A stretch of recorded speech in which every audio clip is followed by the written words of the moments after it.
Ja, og med litt plunder så skal vi jaggu lage noe mat i dag. Og det her egentlig noe Hege pleier å lage. Det en chili con carne på kyllingkjøttdeig. Før jeg begynner så vil jeg bare si en ting, og det at dette kameraet her har nå tatt kvelden helt en gang for alle. Så da har jeg en ny vinkel, sånn provosorisk nå i dag. Så får jeg finne på noe annet senere, men det det litt overkill. Der står 5D-en og jobber innover her, så det litt sånn i overkant. Men who cares? Vi prøver, så ser vi greier i hvert fall å komme oss gjennom det. Det helt sikkert. Men vi skal lage noe som kjempeenkelt, fort gjort, kan lage på en hverdag, til helga. Det nydelig, det godt, få ingredienser, billig, ikke minst. Og i dag lager jeg en halv porsjon, for vi bare 2 stykker her i dag. Og det vi skal lage, eller det vi trenger, fryktelig enkelt. Det en, skal vi se om vi greier det her, ny vinkel og nye muligheter. Det her skal bli spennende, skal vi se. Kyllingkjøttdeig, enkelt og greit, den steker jeg bare opp. Løk, hvitløk, oregano, bønner til slutt, pulpatomat, tomatpuré, paprika. Her bruker jeg en paprika, sånn der, hva heter det? Sånn snacks-paprika, kaller vi det her? Ja, who cares? Jeg hadde i hvert fall den i kjøleskapet, så den bruker jeg opp. Bruk ellers til en porsjon til 4, en vanlig paprika. Og en chili. Da det bare å... Det så enkelt, jeg vet nesten ikke hvor jeg skal begynne så lett her. Vi kan jo begynne med mise en place, da. Skal vi se hvordan det ser ut i dag. Det ikke sikkert det så noe særlig å se på da med kamera, vi kan jo prøve. Så da begynner vi med å ta papir, holdt jeg på å si, på løken. Det morsomt.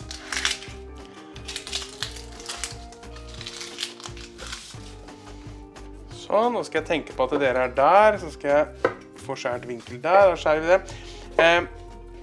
I chili con carne så trenger vi ikke skjære løken sånn helt ned til ingenting, men bare sånn litt.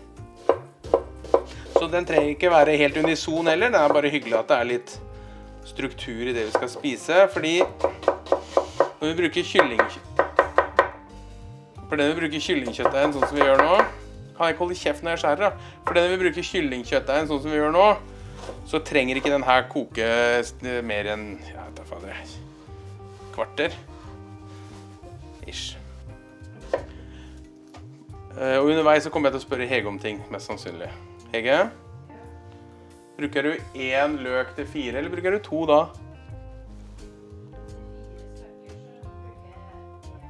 Så da bruker vi en halv nå da.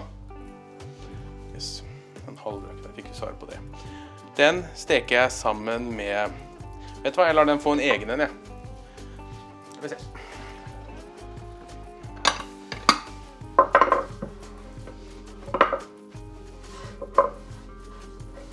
Sånn. Løken, nei, paprikaen. Ja, vi skal også ha hvitløk. Jeg sa hvitløk i sted, gjorde jeg ikke det? Jo, det mistet jeg på bakken. Sånn var det. Der. Og så, det så typisk da, når du liksom, nå sist gang så plundret jeg med mikrofon, så det har klemt opp i halsen. Så det har jeg tenkt på nå, så nå har jeg tatt på meg skjorte med lomme, så jeg kan ha mikken der.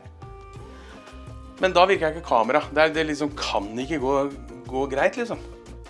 Sånn, her sånn skjærer jeg bare, sånn, og så tar jeg ut det inni.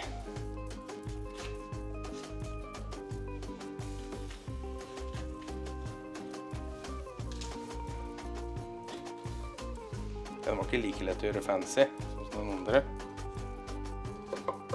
Sånn.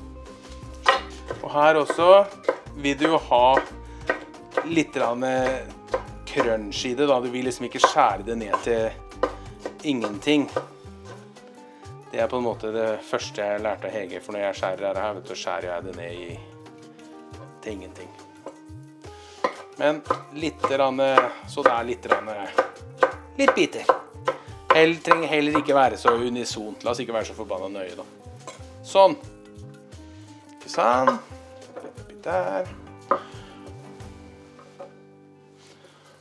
Det skal oppi litt grann etter løken. Så derfor så får den en egen tallerken, eller egen skål. Sånn. Og mer trenger jeg. Hvitløk. Her har jeg fått tilbakemelding på flere som har kjøpt seg sånn der nuppeskål. Er det ikke det vi har kallet det? Nuppeskål. Så det er det flere som har hjemme nå, vet jeg.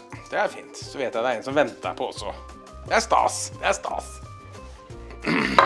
Og her bruker jeg i utgangspunktet, eller Hege bruker i utgangspunktet her 2 fedd til en hel blanding. Nå lager jeg en halv en, men jeg er glad i hvitløk, så vi tar litt ekstra.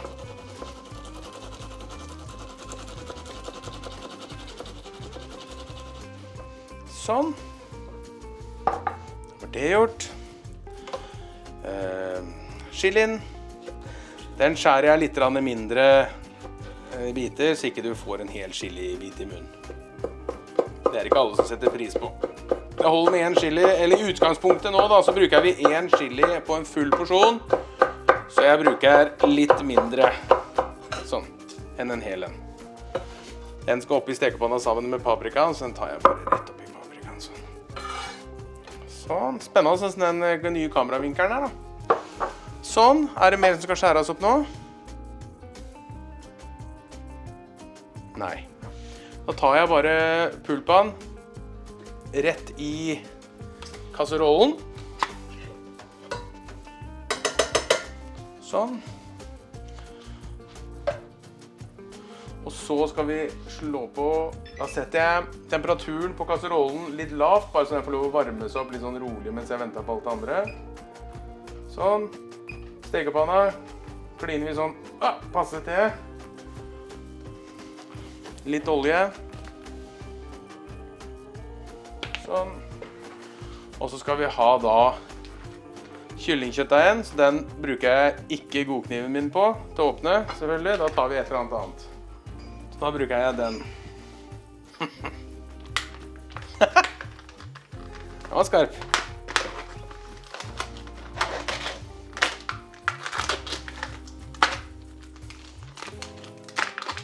Sånn, og så legger vi den rett oppi der.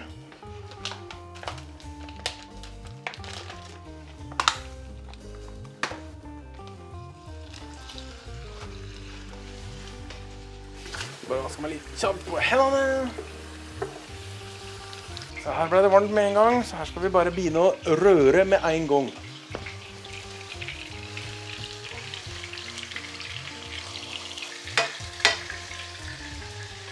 Her bruker vi ikke fond av noe slag, så her salter jeg underveis for å få kontroll.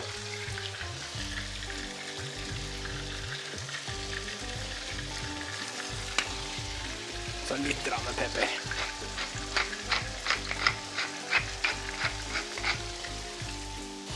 Og så etter hvert som vi steker ting nå, så går det opp i kasserollen sammen med det andre.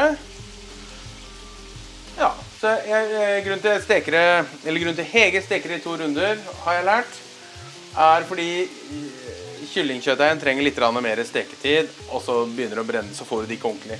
Så kyllingkjøttdeigen er veldig grei å steke først, så har du kontroll på den. Og så steker vi alt det andre etterpå, dumper oppi. Bob's your uncle. Eller, ja, det er jo ikke sikkert han er da.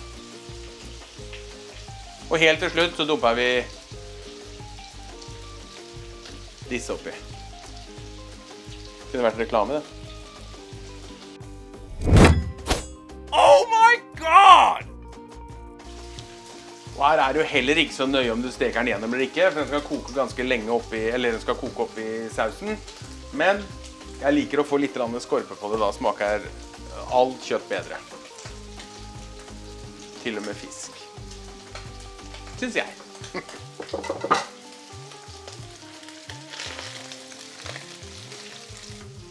Der har jeg da fått oljeflekk. Der. Da er det Zalo, har jeg hørt. Men kan dere ikke gi noen tilbakemeldinger på om den nye vinkelen er bedre enn den gamle da? Sånn, der tenker jeg vi har den. Der er det fin farge på den. Da dumper vi den rett oppi.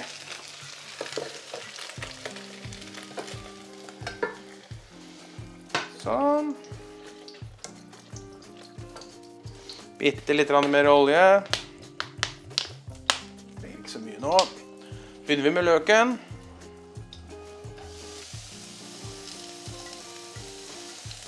Da vil løken få lov å gå litt først.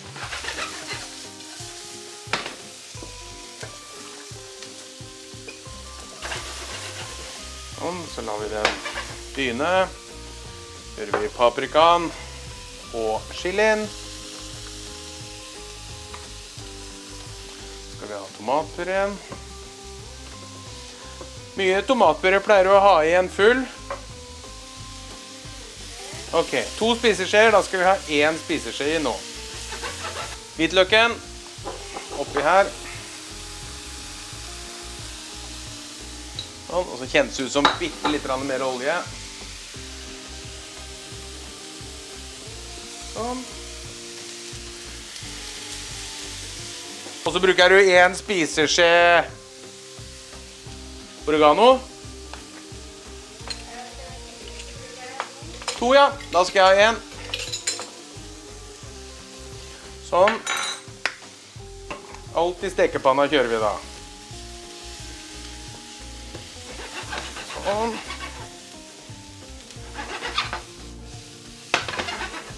Så tar vi da 1 spiseskje med tomatpuré oppi der. Og så, sammen med tomatpuré, så bruker jeg alltid sukker. Ikke så mye, litt rann. Sånn, tenker jeg.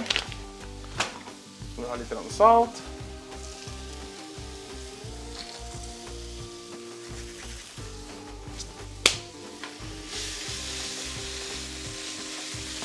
Nå vil jeg ha tatt litt vann i, det vet jeg ikke kona mi gjør, men det vil jeg gjort. Sånn.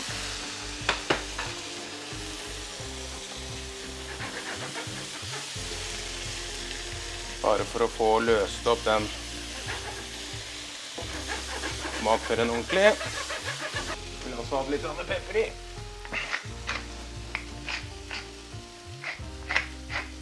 Og litt sitron.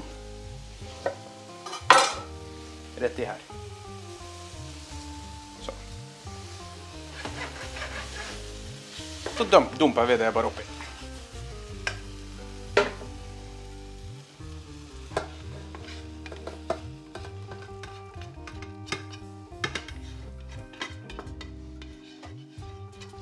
Så lar vi det få lov til å stå og koke litt grann.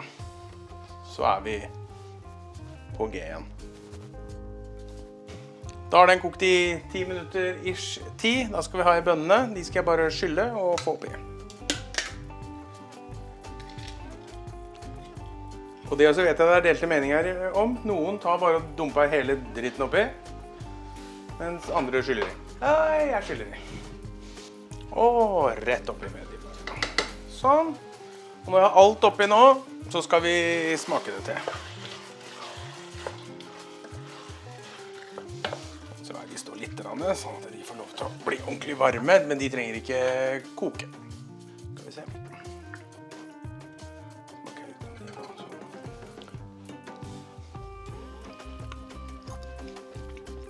Haugenot. Bitte litt salt. Bitte litt.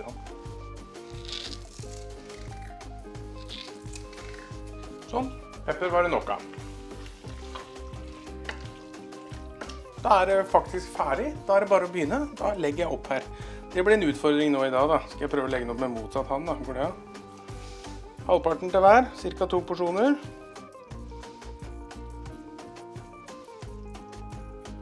Her tenker jeg.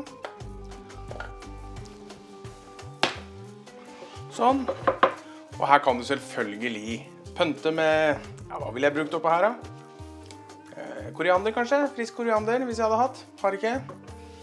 Helt enkelt, du kunne hatt ris ved siden av, hvis du ville hatt det. Du kunne hatt en loffeskive ved siden av, men akkurat i dag, så skal vi jaggu kose oss og bare digge inn.